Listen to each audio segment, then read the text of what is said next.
series an average game time of 29 minutes and 30 seconds. We're going to head to Pulse to talk to H2K after that clean sweep. Thanks, Trevor. I'm joined by Kasing and Odawame after their victory, that crushing victory, honestly. You're now 10-0 over the Giants after all of your encounters. You played a pretty simple game, and people were criticizing you, maybe that you've lost your strategic edge coming into playoffs, but you guys have definitely shut up all of that. So what did you change coming into playoffs?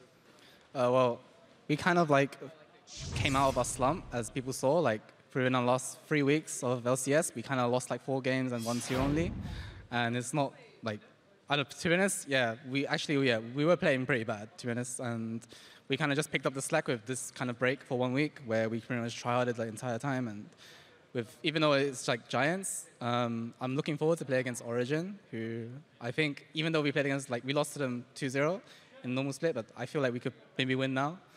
So yeah.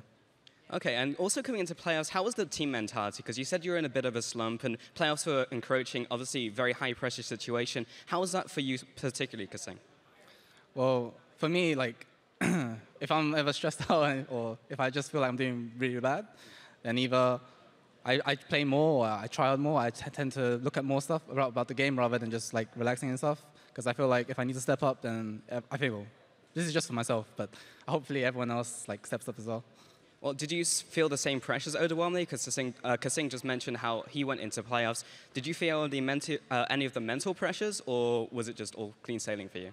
Well, not really. We were all just kind of stressed out because we were in a big slump, so we weren't performing, so we really needed to pick it up. So we tried really hard in our scrims because until that point we were doing really bad. So it was a bit of a pressure because we need to perform because we did so good in the split, and then the past 2 weeks we just like played really bad and we just started losing. So it was just like on us that we wanted to bounce back to our original shape. Okay, so coming into this matchup, you guys started the series 2-0, super strong, and then you decided to swap in Betong Yaka, a player we've seen in the Challengers series. Now, Kasing, for you, how was that adapting and having this new player come into that lineup? Well, it gives us gives Lulex a bit more pressure to actually try hard sometimes. But I think it's good because Betong, he's never really played on stage before, and today was like the first time, well, his debut game. And I did see some missed flashies on the list, but it's fine. Like everyone like kind of doesn't play the greatest in the first game. So yeah, hopefully it'll get better. So Odawame, how was that from your perspective as a top laner? Did you feel like you had less pressure in terms of counter ganks, or did you feel that he offered just as much as Lulex? Well, it was different because the first 2 games we played with Lulex, so I kind of adapted to what he wants to do. So I was just playing around Lulex, and when we changed in our third game, it was kind of different because he had a different mindset than Lulex. So I just had to try to adapt in game and try to just play as safe as possible and just let him do what he wants. If he wants to come to my lane, then we're just going to set it up. But if not, then it's fine. Well, it was a very strong victory, 3 games in a row, 3-0. Now, looking forwards to Origin now, you guys didn't have the best of performances against them before. Have you guys looked a lot towards Origin in particular in that matchup and how you're going to face them? Well, even in our losses, like sometimes it was kind of like both teams could have won, and then Origin came out ahead from it. And well, I just feel like having a best of 5 kind of shows us, yeah, who is actually the better team, or who actually can play a better, one style that you can play in one game. And I think when we play against them next, it'll be an interesting game. Oh, interesting indeed. Thank you very much, gentlemen. Congratulations on your victory. We're going to shoot it over to the Analyst desk to take a look at that game. Thank you so much, Pulsa. Well, I want to, of course, immediately jump on Betong Joka that was in that game and who may not have super impressed, but I love how Kasing a little cheekily said, well, you know, maybe it will cause Lulex to try hard a little more here and there. I mean, maybe there's a ground of truth in that. It's a bit of a strange comment, actually, in the interview, considering Lulex tweeted out earlier, time to give Betong Yoke some stage experience. So give, different verbiage used, maybe, you know. I just have to say, I agree so much with H2K as an organization and a team in using a sub now. You're 2-0 already. And yeah, sure, it's going to be more pressure. Also, Lulex can be the bigger man and say we're 2-0. I've done my job. Now, Betongyaka can get the credit and win the last game. I definitely agree with Deficio here. Once you introduce, these subs in these environments, same like for casting, for example, Deficio carried the Spring Split as a color caster, but now he has a sub too. I think overall we can agree that the quality has increased, but on top, I think. I think fair. I'm sure Reddit agrees. I'm sure they do. Yeah, not really. At least the selfie game increased. Anyway. Selfie game definitely increased. No, but I think it's the right move to make, and we see like Betongyaka. I don't think he played the matchup to the full potential. I don't think he played perfect, but it's a good first step. And if there's ever a moment to go in, it's when you're 2-0 in a best of 5 against a team that you are at that point 8-0 or 9-0 ahead in competitive record at the time. With Betongyaka 10-0 now, H2K have beaten Giants. I think not only we can make the jokes about substitution, I think it actually makes the team need to learn, first of all. H2K have been a team that have not necessarily been the greatest at adapting very rapidly. And now you've got a new player, and that's going to help encourage that. Lulix also has to step up because there's now real threat of replacement. Betongyaka wants to be on the stage, so it's going to encourage some, inter-team rivalry and competition. What this also does, in my opinion, is it adds an extra layer of threat to any team they face going forward, because now you also need to consider what could Betongyaka pull out? What are they scrimming with him that they're not doing with Lulix? Maybe they don't play him again, but the threat is there to play him. Yeah, we will continue that in just a second, because I do hear that Pulse is on stage to talk to Prolly about that game.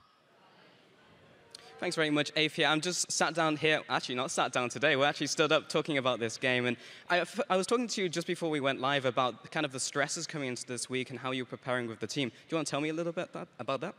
Well, this split was really weird for us because we had a lot of pitfalls in terms of results, but it didn't really reflect how we did in scrims. Like a lot of the strategies we pulled out in scrims, we weren't able to put into LCS. So it put a lot of stress because we didn't really know which kind of H2K would show up on game day. So prior to this, we kind of were in a slump. So coming into Giants is we do have a good track record against them, but this was still a scary point that, maybe we just do everything the opposite we do in scrims.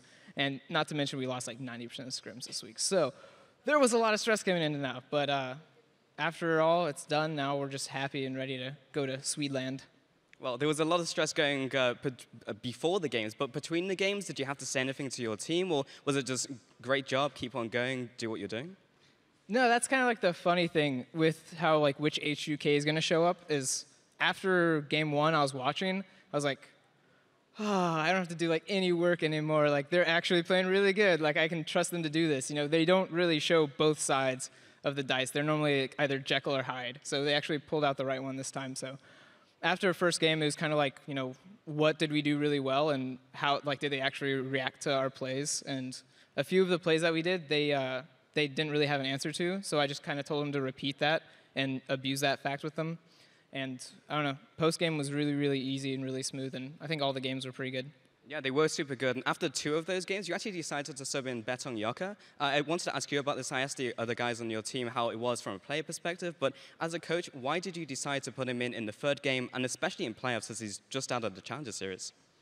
Yeah, it was a bit risky in a sense because it was his very first LAN, but backstage watching with him, I could tell he's getting hyped just watching the games, so I knew a lot of those butterflies were kind of out because he already felt like a part of the team. We've been scrimming with him, and we're pretty close with him, so putting him in really wasn't too big of a change for us. I know from the outside it probably looks like a big risk or maybe even disrespect, I heard on Twitter, but it actually wasn't a big problem, and it's kind of just how we fit with different people and how the team changes with different junglers. So it was really nice we were able to kind of experiment with that because a lot of teams aren't able to use their subs. So I was really happy we could do that. Yeah, it was definitely cool to see him be on the big stage here. So now looking forwards over to Origin, you'll be facing them next. Last time you played them, didn't go so well. Have you prepared against them? Do you think there's anything you're going to change up this time you face them?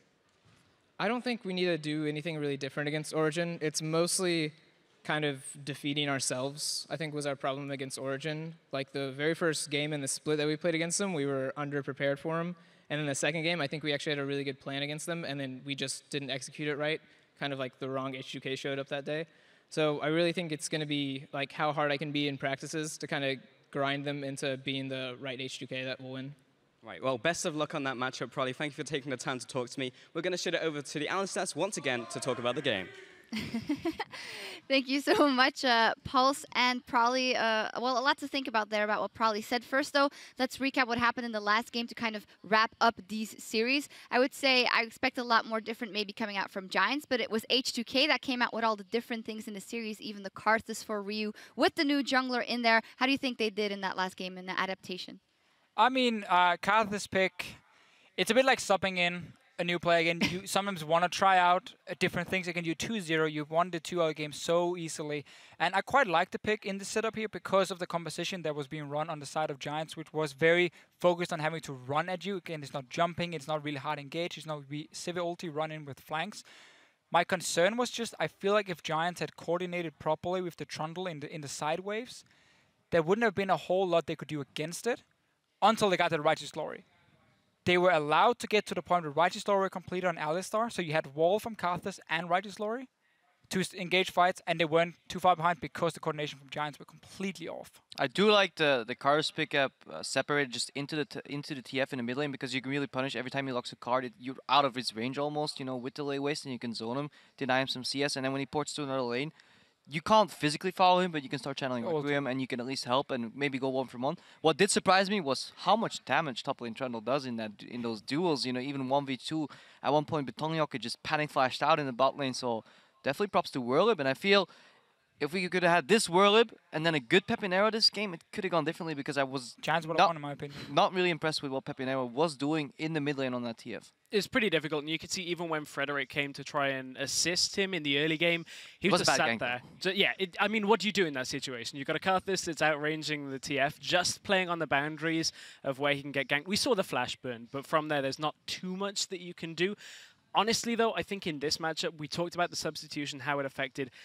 I don't feel like the jungle had that big of an effect from H2K's side in this third game that Betongyok had to do anything other than just throw out the cocoon and set up the fights. I agree, but that was the story of the entire series. Right. I mean, Lulex could have not played games 1 and 2, and the results may have been the same. Lulex did a lot of time babysitting Odowame's Fizz in game 2, which was great, and made sure that he didn't get punished in any way, but Giants couldn't punish him. I actually want to circle back to what you mentioned, Crepo, about Frederick, because Pepinero, because I don't think we saw Pepinero at his best. I mean, Pepinero has shone all summer split long. Even in losing games, he stepped up, he's put a lot of damage down. He appeared to be a threat. I was not afraid of Frederick. Damn it, I was not afraid of Pepinero at all in this best of 3. And I think a lot of that has to do with Ryu. Ryu did such a good job in the laning phase, always came out ahead regardless of the matchup. I want to say, yes, it was Ryu showing up in playoff, but also it's a meta change for Pepinero. He did not log in the poke champions we have seen from him before, where his job was basically just sit back and farm, relax, and our team will make sure we get to a mid-game point and you can start having an impact on the poke champions. He played Victor 2 of the games because it was a blind pick. Anyway, that's smart. Victor's fantastic because you can blind pick him in that case. That was smart to get the last pick for Whirlib. Problem was, he lost lane on Victor. That's not supposed to happen, especially not in some of the matchups we saw. And then at the same time, when he picked the Twisted Fate, as you guys have highlighted, the coordination with his team, completely gone. Yeah. Extremely risky TPs in, where it's like his top lane has no TP, he goes for 4v5 team fight, and it's like, he didn't show up. He's going to look back at this series and say that he was probably a big reason they didn't win. Yeah, it's also a big wake-up call because we were wondering what would happen with the meta shift for the teams, and we have a couple of teams still to play tomorrow as well who are very reliant on that meta, on that poke, and those picks coming in there. So quite interesting to see that Giants at least didn't adapt. And Crepo, there was one more thing you wanted to highlight about Game 3, because you've been looking at the bot lane all 3 games, and this time finally standard lanes. Yeah, standard lanes happen. And I just want to highlight one replay that we had from the game that we can get on your screen right now, and I think it kind of like sums up what happened in this game. And this is Audrey. He's getting caught, and while it may look like, hey, Audrey's getting caught again, just look at the minimap. Godfred is too late, Teleport is too late. Giants are not reading the map. These plays, they don't come out of nowhere, you know. Somehow, you know, if you play enough League, you can start predicting these things. And H2K is a team that does that actually fantastically. You know, there's some minor outplays here, and that's all mechanics. But when it comes to just broad, wide map play, H2K is a step ahead, and Giants just really dropped the ball. And then we shouldn't be talking too much in, you know, this player didn't step up or this player failed this. For me, as a whole, Giants as a team were just so far behind. And this is a very good example, but in game 2 of the series as well, I just seem to remember Deficio highlighting one of the vision-based plays where H2K had all the tools to tower dive. but they just threatened the dive. But It before pushed you Giants finish, away. I just want to highlight, and then you have Ryu in the mid lane, just taking that tower. That was like quite comical for But me. yeah, but that's the whole point. Low risk, high reward. H2K play the map, they plan ahead. Like you said, Crepo, you know, looking 2 minutes ahead, looking 3 minutes ahead, deciding your actions. In game 2, H2K threatened a tower dive. It forced Giants into the jungle. They found some H2K members. They saw Oduwamne in the mid lane and went, we don't want none of this. They backed away, and they lost the bottom tower uncontested. All the vision was set up for a following dragon. H2K are thinking 2 steps ahead, just something that you've talked about during the split. Yeah. But the funny thing is, so we just highlight, or you highlight how you don't feel like it's too much. We're a team here. We are the same. How you're talking about, it's not really the individual performance too much, it's like strategic. I agree, especially when it comes to lane swap. However, a lot of the reasons H2K were allowed to set up the vision they were and allowed to make the plays was because of individual misplays coming from Giants. Adri dying in the lane against Jan and getting caught out, and then it gives the mid tower, which transitioned into, the bot tower into a mid tower. The misplays from Pepinero on the Twisted Fate. So misplays combined with a team who's very good at seeing the openings makes for these one-sided games where we can see such a big gap in the strategic aspect. Looking ahead though, when they have to face Origin, the way these games played out, I don't feel if H2K plays like with Betongyok as they did that game, I think but there was a distinct lack of deep vision against Evelyn. They got lucky that Frederick wasn't playing Evelyn to the full potential. He was hovering the wrong lanes at the wrong times. He was approaching from the wrong side. I mean, he tried to gank a Fizz from behind and gave a free Urchin Strike through himself and then got out. So he wasted all his time. Betongyok invaded the jungle twice, didn't drop a single green ward on the camps to attract the Evelyn. So in that sense, in purely strategic play, H2K, they looked strong today, but I feel it's partly because Giants look weak. Yep. So I really I just wonder, you know, how strong will Origin be after their, you know, training facilities that they've had right now? Or okay, they were at Gamescom. You know, so that picture from Niels where he's like, hey.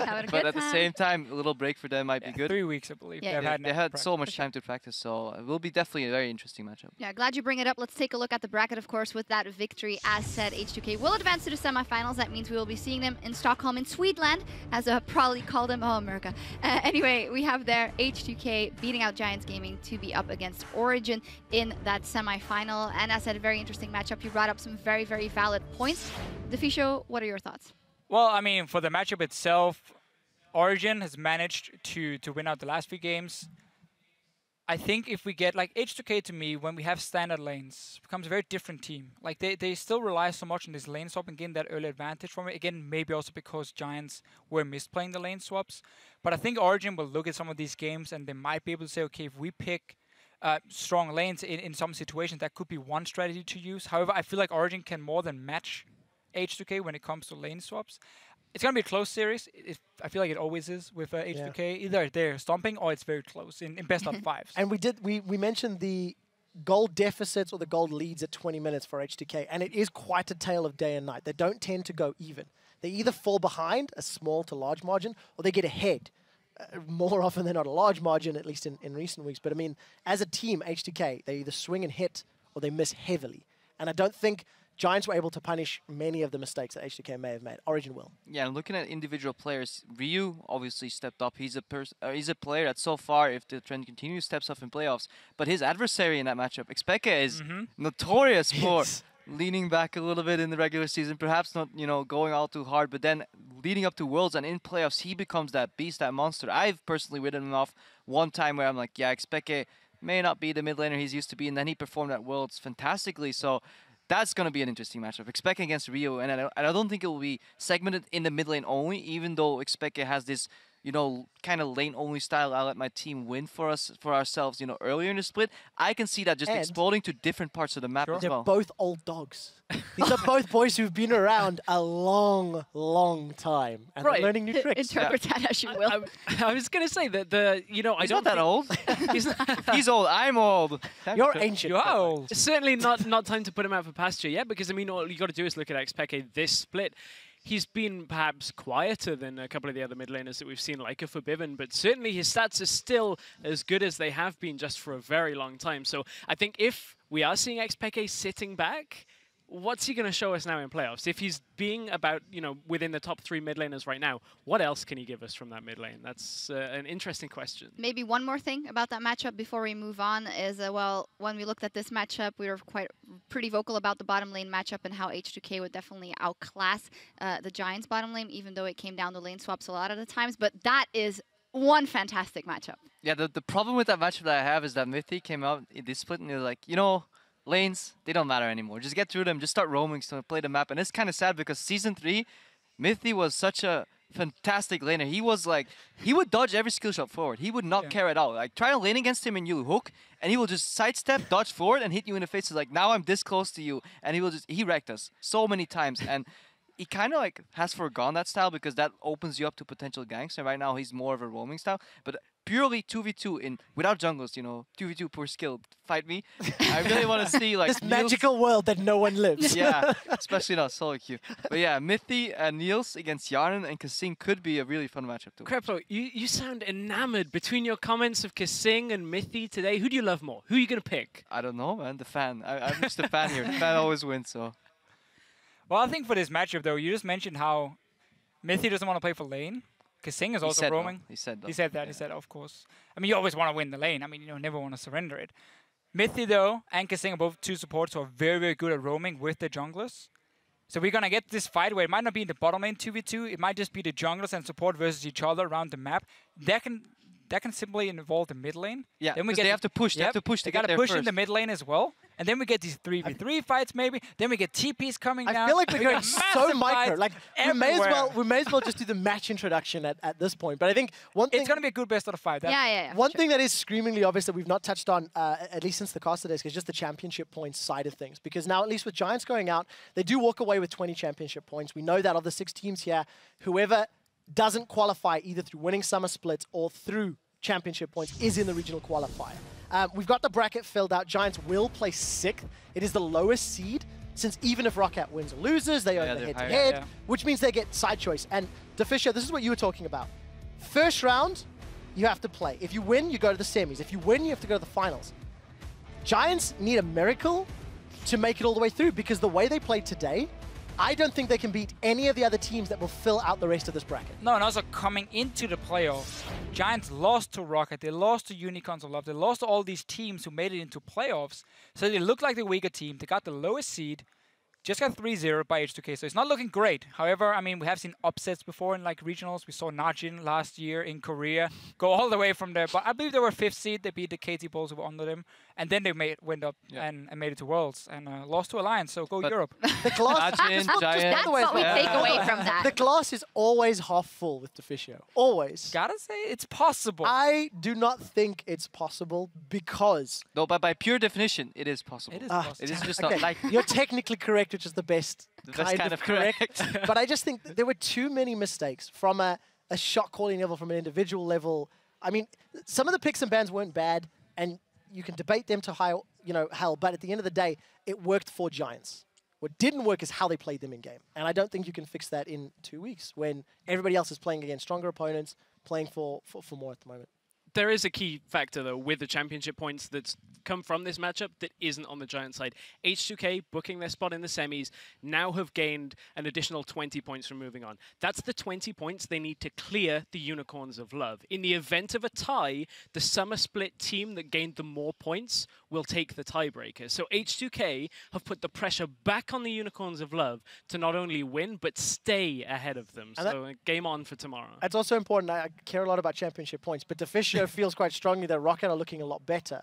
I don't know who's going to have the edge in that one, but if Rocket are playing better and they win, that's it. I mean, H2K could be the next team that auto-qualifies because of the lack of championship points from some of the other teams in the semifinals. Before we delve into that potential matchup, though, I just want to highlight, we're talking like, oh, Giants, they're not looking that great. They're not doing that bad. We have to remember where we started the season. Yeah. Like, coming into it, I was Giants, they're out. 10th place. We all were. They're gone. Yeah. And they made it to a fantastic run. They barely, didn't get into playoffs, but the first half of the split was impressive, and they've shown some growth and progression. And I think overall they can be happy with their season. Sure. And if you would have asked the Giants at the start of the split, do you want to have a potential run through the regional qualifier to maybe make it to Worlds? It'll be Hail Mary, but you can't. I think all of them would have signed yes. Any team would have signed yes. No. There was 1 week there where they were like, yeah, it's true. One week there they were like, we're gonna make it to Worlds, but I completely agree with you that it's something to be proud of on the side of Giants for that one. And it's all about the race to Worlds. And as said, well, we've been tracking the teams that would make it to Worlds and already have. Also in the international wildcard, we've known that Dark Passage, oh my gosh.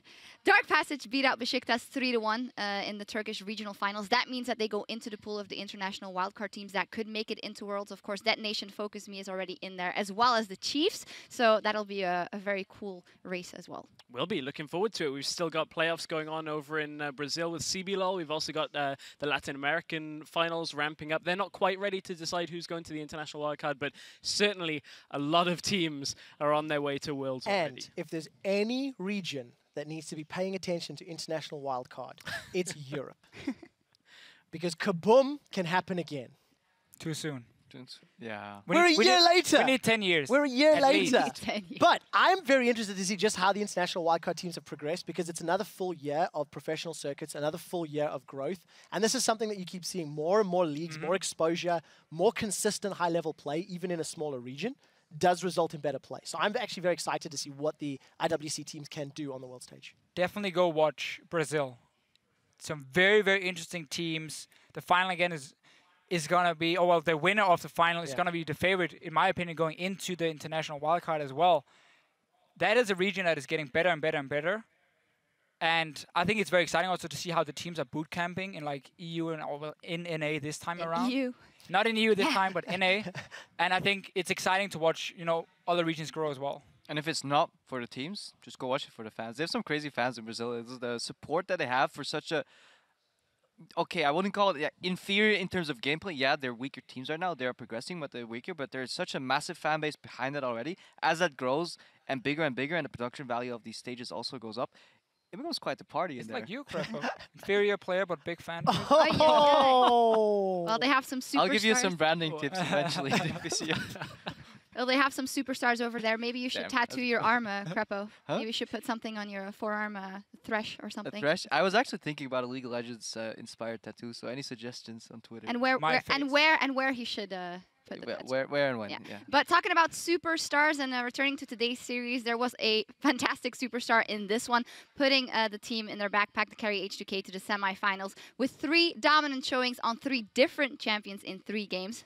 Obviously, our series MVP is H2K's Ryu, fantastic performance, and then that Karthus in that last one, who has always been incredibly consistent and does deliver to step up in the playoffs. I mean, this is a player that, again, spring split, regular season, we didn't really see too much from him. Then playoff, he showed up, had a fantastic performance. Summer split, he's been good all around, but he's not been standout.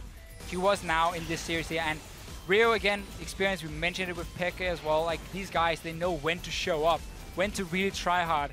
And if you can keep playing like this, then we know to have another threat from the mid lane, which is important because normally it's been Jarnen and Odo Amnes like the 2 carries. And obviously it's very hard for us to decide on MVP. A lot of people that are watching right now will be like, what? You made Rio MVP when Kasing did so well? And if we make Kasing MVP, they're like, what? Rio did so well? So I just want to give an honorable mention to Kasing. His KDA in the series was 47. So the casual 47 KDA, because he has 5 kills, 1 death, and 42 assists. And that's on 2 games of Alistar where he was constantly going in. It's not like Kasing was sitting on the outskirts just healing his team up. No, he was constantly diving in, unbreakable, walking out a couple of times. Yarn had a solid clutch heal to keep him alive, but overall, fantastic performance. Was the only death that like 4-man tower dive? Yeah, I believe so. Yeah, well, it has to be. Like the only death, the only way you can kill Kasing is if you throw your entire team at him and then lose them in the process. No more fantasy points though. Sad times. That only for me. I lost it anyway. Mark Merrill was cheating. Oh. Old accusation. Moving on. Performance review, anyone? That was our very first quarterfinal. Of course, there will be plenty more playoffs coming your way tomorrow because the Unicorns of Love are going to take on Roccat in our second quarterfinal matchup. And we'll be here with our pre-game coverage at 5 p.m. Central European Time. That is 8 a.m. Pacific. And immediately following the action here in Berlin, we'll skip across the pond to sunny LA where Gravity will take on Team Solo Mid for a seat in the NA LCS semifinals. Yeah, let's look ahead a little bit without blowing everything that we have prepared for for tomorrow. Rocket versus the Unicorns of Love. As said, the championship point star with H2K versus UL is becoming incredibly, incredibly important. And, well, you have the faith in Rocket.